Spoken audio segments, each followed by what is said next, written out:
Welcome back to my channel. ఈరోజు నా morning routine చూపిస్తా. మీతో మాట్లాడుతుంటే మా అమ్మాయి ముందు జడయ్యమ్మ అని చెప్తుంది. ఈ రిబ్బన్ కమ్ రబ్బర్ బ్యాండ్ చూసారా, నాకు రిబ్బన్ కట్టడం రాదనమాట ఫస్ట్ నుంచి. సో అందుకని చెప్పి నేను మీషోలో చూసి ఆర్డర్ పెట్టాను. చాలా బాగుంది.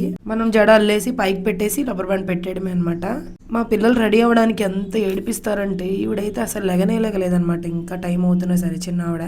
పెద్దదైతే కాస్త రెడీ అయిపోయింది. మా అమ్మాయి స్కూల్కి వెళ్ళక ముందు అయితే ఒక 4 ఇడ్లీ అన్నా తింటది. స్కూల్కి వెళ్ళేటప్పుడు మాత్రం 2 ఇడ్లీయే తింటది అనమాట. ఏంటి అని అడిగితే టైం అయిపోతుందని అంటుంది. ఒక ఇడ్లీ తినడానికి 1 నిమిషం లేట్ అయిపోతుందని ఇడ్లీ తినట్లేదు అనమాట. మీ పిల్లలు కూడా ఇంతేనా? కింద కమెంట్ చేయండి.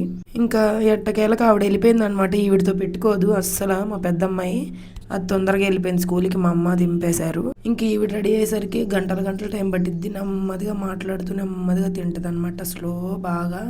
మీ అందరికీ హాయ్ ఫ్రెండ్స్, నేను స్కూల్కి వెళ్తున్నాను అని చెప్తుంది. ఇంకా బయటకి అయితే వచ్చేసింది. బండి ఎక్కేటప్పుడు కనీసం బాయ్ కూడా చెప్పదనమాట స్కూల్కి వెళ్ళేటప్పుడు. ఇంకా చూసారు కదా ఇల్లంతా ఎలా చేసి పెట్టారో. మొత్తం నీట్గా క్లీన్ అయితే చేసేసుకుంటాను మార్నింగ్ ఫస్ట్. ఇల్లంతా నీట్గా పెట్టేసుకున్న తర్వాత ఇంకా స్నానానికి అయితే వెళ్ళి వచ్చేస్తాను అనమాట.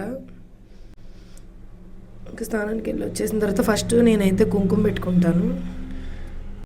ఇంకా బ్రేక్ఫాస్ట్ అయితే ఏం చేయలేదు నేను ఈరోజు. ఇంకా బొట్టు పెట్టేసుకున్న తర్వాత దేవుడి దగ్గరికి వెళ్ళి కాస్త స్వామివారి అష్టోత్తరం అవన్నీ చదువుకుని ప్రశాంతంగా రిలీఫ్ అవుతాను అనమాట. మీరు కూడా ఇంతనా మీ పిల్లలతో ఈ బిజీ లైఫ్లో? మీరు మాత్రం మన ఛానల్ సబ్స్క్రైబ్ చేసుకోండి. రేపు ఉగాది కదా, సో పిల్లల కోసం అని చెప్పి గోరింటాకు కూడా నూరి పక్కన పెట్టేశాను. Bye bye. Thank you for watching.